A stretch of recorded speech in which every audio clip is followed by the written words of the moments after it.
ছবিগুলো যে এআই দিয়ে বানানো সেটা পুলিশের সামনে প্রমাণ করে সুদেবকে উচিত শিক্ষা দিল লাজু। আমরা এমনটাই দেখতে পারব আজকের পর্বে। বিস্তারিত জানতে ভিডিওটি দেখতে থাকুন।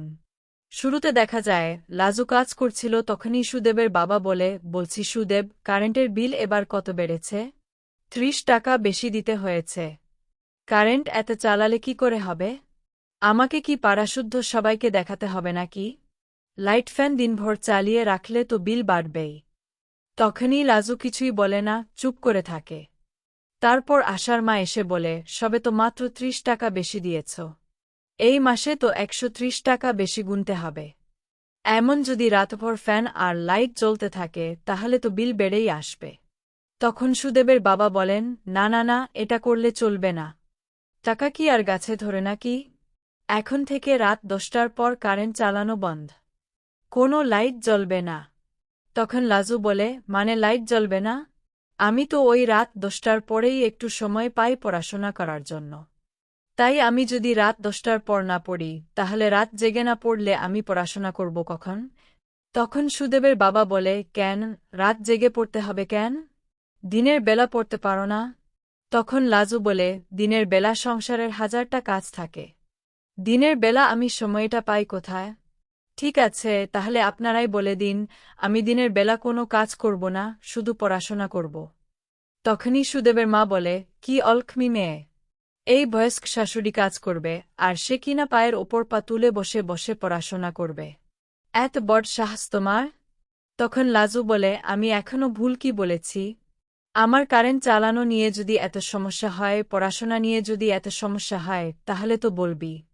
অন্যদিকে দেখা যাবে লাজু সবার সামনে স্পষ্ট জানিয়ে দেয়, আর তাছাড়া এই ইলেকট্রিসিটি বিল তো আপনারা দেন না, এটা তো আমিই দিই। তাই ৩০ রুপিয়া বেশি দিলেন না ১৩০ রুপিয়া বেশি দিলেন সেটা নিয়ে আপনাদের চিন্তা করার দরকার নেই।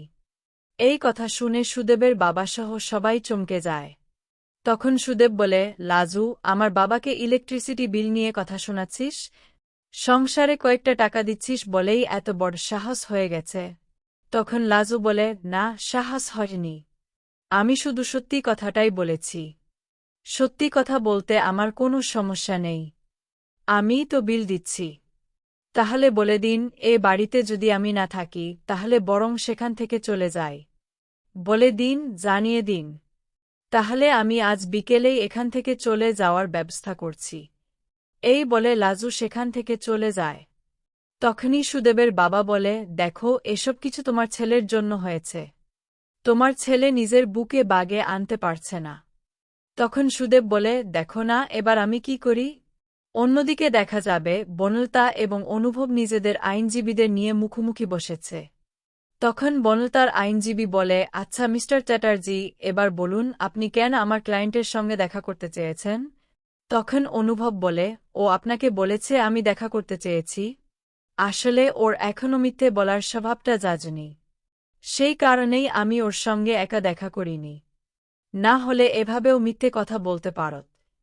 আমি শুধু ওকে ফোন করেছিলাম ডিভোর্স পেপারে সিটা কবে করবে সেটা জানতে। কিন্তু ওই আমার সঙ্গে দেখা করতে চেয়েছে, আর ওর সঙ্গে দেখা করার আমার কোনো ইচ্ছেই নেই। সেই জন্যই আমি আমার আইনজীবীকে নিয়ে এখানে এসেছি। আপনি নিশ্চয়ই বুঝতে পারছেন।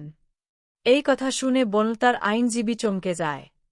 তখন বনলতা বলে, প্লিজ অনুভব, ৫ মিনিট আলাদা করে আমার সঙ্গে কথা বলতে পারি? তখন অনুভব বলে, না, তোমার সঙ্গে আমি আলাদা করে ১ মিনিটও কথা বলতে চাই না। তুমি শুধু বলো ডিভোর্স পেপারে সিটা কবে করবে। তখন বনলতা বলে, এই ১ বছরে আমি কি তোমার কাছে ৫ মিনিটও চাইতে পারি না? তখন অনুভব বলে, না, পারো না। এই ১ বছরে তুমি অনেক কিছু করে, শুরুতে দেখা যায় অনেক অপরাধমূলক কাজ করেছ। তাতেই প্রমাণ হয়ে গেছে তুমি কোনো দিনও শুধরাবে না। আর তাছাড়া সেই সব কথা যদি আমি আদালতের সবাইকে বলি তাহলে কিন্তু আমার কেস চালাতে আরও সুবিধা হবে। সেটা কি তুমি চাও?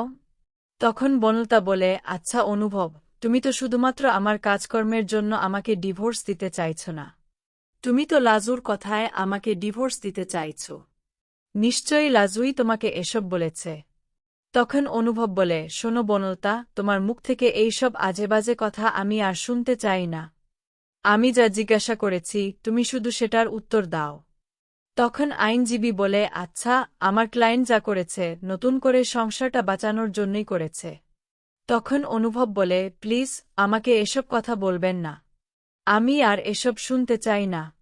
অনেক শুনেছি, অনেক সুযোগও দেওয়া হয়েছে, কিন্তু সেই সুযোগের কোনো মূল্য আপনার ক্লায়েন্ট দেয়নি।